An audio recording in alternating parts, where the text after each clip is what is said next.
sir, permit me to introduce you to a Knaresborough man of a very different kind. One of the most astonishing personalities in the whole of the 18th century.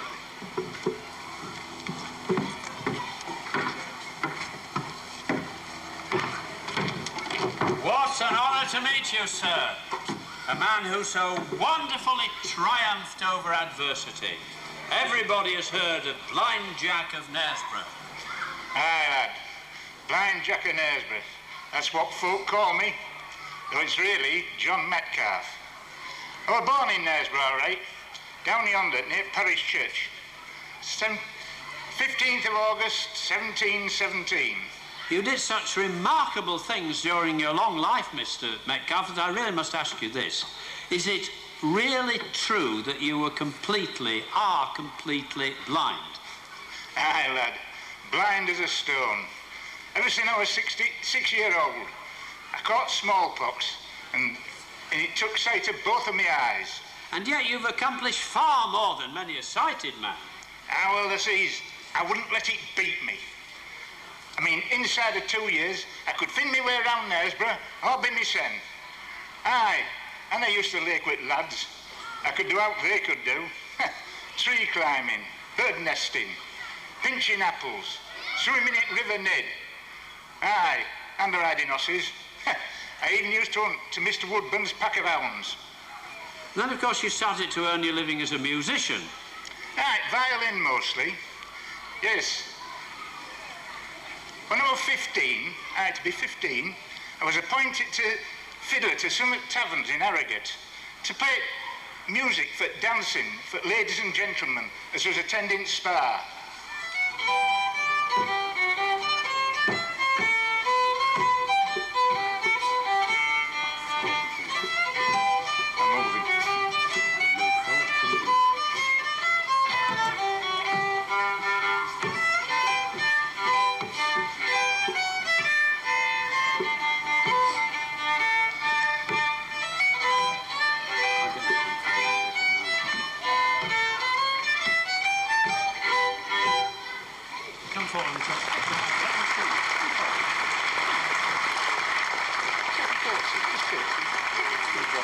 Oh, a champion, wasn't it, Jack, eh? Champion. It was champion, aye. Yeah. But that's how I met Dolly, you know. She was daughter at landlord at Royal Oak. Aye. Aye, but her parents wouldn't hear of her marrying a blind man. But I soon fettled that. Me and Dolly eloped. And just to know, we were married 40 years, very happily. Ah, she were a grand woman, my Dolly. And yet you're best known in our day, Mr. Metcalfe, for your pioneer work of building roads. I wonder if you can tell us how this came about. Aye, that'd be 1765. And they give me a contract to build a 3-mile stretch of turnpike road between Minskip and Ferrensby. Well, I couldn't see it, of course, but I had a gang of trusty men, and I could feel foundations with my stick. And then I had a special wheel made for measuring a diameter, so as I could find out what the real distances were. Well, we have a surprise for you here, Jack. Here's something we're proud to keep in the old Courthouse Museum, and I'm sure you'd like to be reunited with it. I'll take your stick. There you are. By gum, it's me diameter. Oh, I've trundled this article over many a mile of road. There they are. By. It's just grand. Ah, you see, I had this specially made with this here dial, so I could tell calibrations with my fingers. Well, I don't know. Blind Jack's diameter. Now that's champion. Here, I'll tell you what I'll do. I've heard tell that Harrogate councilmen are doing some work in Castle Yard here. Well, I'll take my diameter and I'll go see what sort of a job they've made on it. Do right, I'll just show you. Nay, lad. That doesn't need to show me the way out. I will finish my way around Knaresborough 200 years before you were born.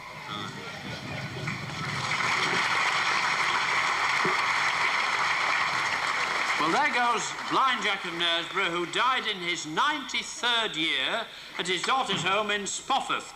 So John Metcalfe, with his commercial enterprise and improved communications, takes us into the 19th century, of course essentially dominated by Queen Victoria, who had a special connection with our town, which ought to be more widely known.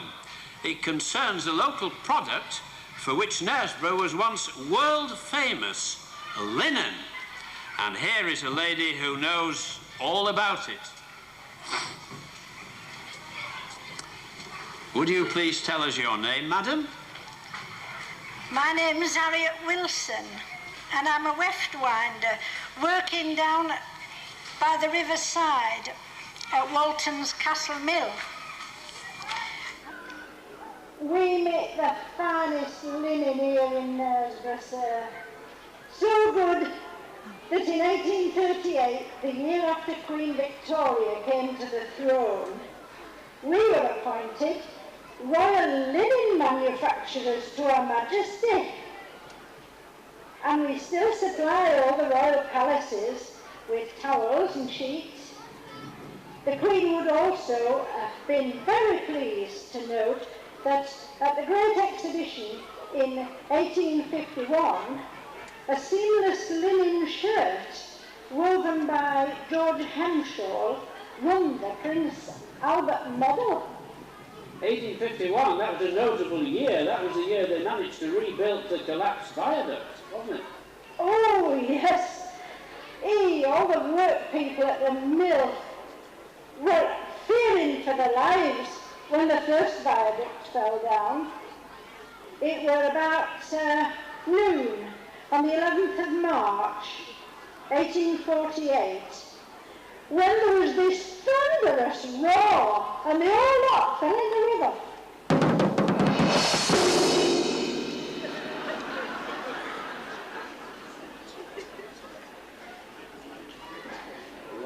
I know.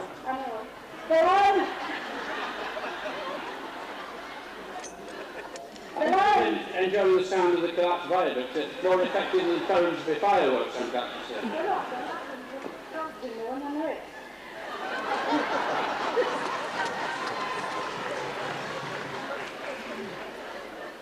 The lime in the motor killed all the fish, you know, and the river rose 12 feet, flooding the whole of the waterside. Still, Castle Mill recovered and remained a major employer in the town, didn't it, until the end of the century, I suppose? Oh yes, by 1851, Castle Mills employed 423 workers, including 272 men, who were mostly handloom weavers and bleachers. And there was also a lot of children employed there, 25 boys and 20 girls, which is why Castle Mills had its own school. It's hard work for all of us, toiling away from 6:30 in the morning. But we all feel we're doing a worthwhile job, and we take a great pride in our work. No, you'll not find anything better than Knaresborough's royal linen. Well, Harriet Wilson, you certainly must have found satisfaction in your job. Ladies and gentlemen, this lady served as a weft winder in Castle Mill for 62 years, retiring in 1935 at the age of 75. She followed in the tradition of her father and grandfather, who had each worked at Walton's for 48 years, and a sister for 33. I think the whole of the Wilson family deserves a round of applause.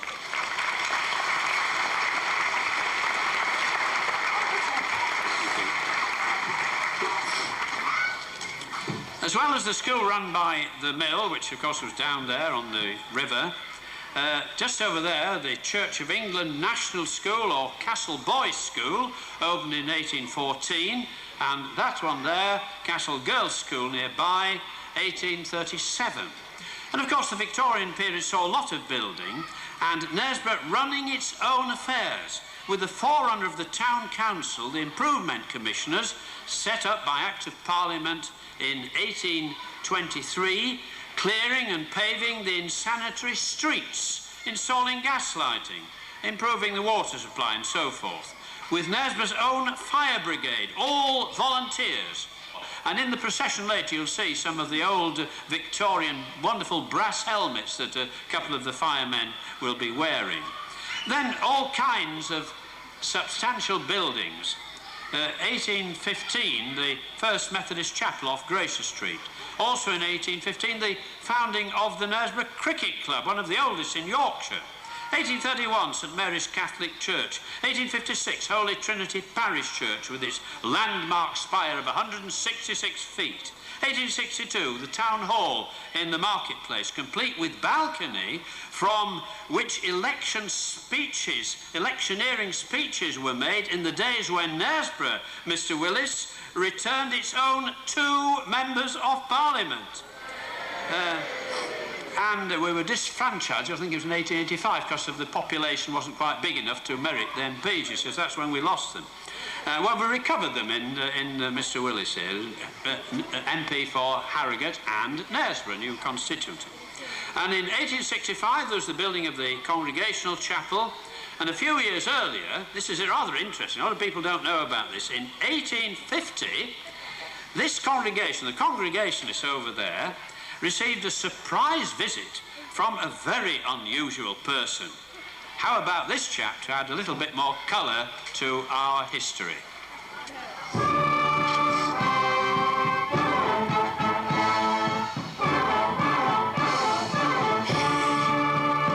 Stop those kids. How?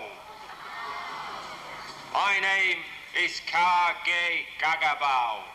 I am chief of the Ojibwe tribe of Indians, and I come not with tomahawk and scalping knife, but ready to smoke pipe of peace. Please repeat name after me. Kage Gagabao. Kage Gagabao. Kage Gagabao. Kage Gagabao.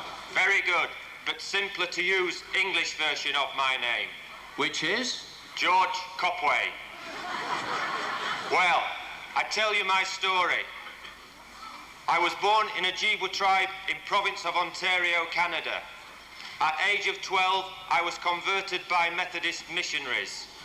Later, I became preacher and translator of scriptures into language of my people. But in later years, I left the Methodists. You left the Methodists? Why was that, Mr Copway? They speak with forked tongues. They accuse me of stealing their collection money to spend on firewater. Eat big trouble, so I leave. Then, in 1839, I meet charming young English girl. I call her in our tongue Wabe Gunakwe, female, white, flower. In year 1839, we were married. Elizabeth is granddaughter of Reverend William Howell, Venerable Minister of Congregational Chapel in Knaresborough. She told me all about this lovely old town. So here I am. I come to visit her native Yorkshire and see her birthplace. Have you also visited Harrogate, Mr Copway? Yes, a place full of bawdy houses. Bawdy houses? No, they're brothels. I think you mean boarding houses. Bawdy houses and hotels, built for people who come to drink the waters. We stay 4 days at Crown Hotel. They charge us aristocratic prices. George Copway, what are your conclusions after your visit to Europe as an American Indian? The age of Queen Victoria is mighty big time of travel and change. I see many different kinds of churches. Catholic, Anglican, Methodist and Congregationalists. And I see many different kinds of people. White, black, yellow and redskins too.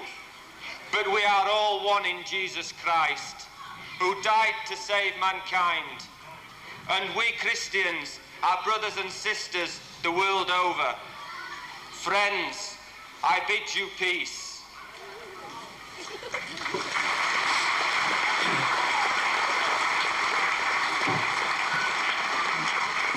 We haven't made any of that up. He really did come here and left us an account of his visit. Well, in 1888, Queen Victoria granted the lease of these castle grounds to the Improvement Commissioners, the forerunners of the council, and from about this time, as the old postcards show, this has been a popular venue for people coming to stroll and relax in the happy combination of historic setting and spectacular scenery. Often the sound of music from the bandstand, which for a long time was just over there, very often played by our own silver band, which has a long history in the town, and sometimes listening to Victorian singers like these.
Thank you, ladies and gentlemen of the Knaresborough Musical Society.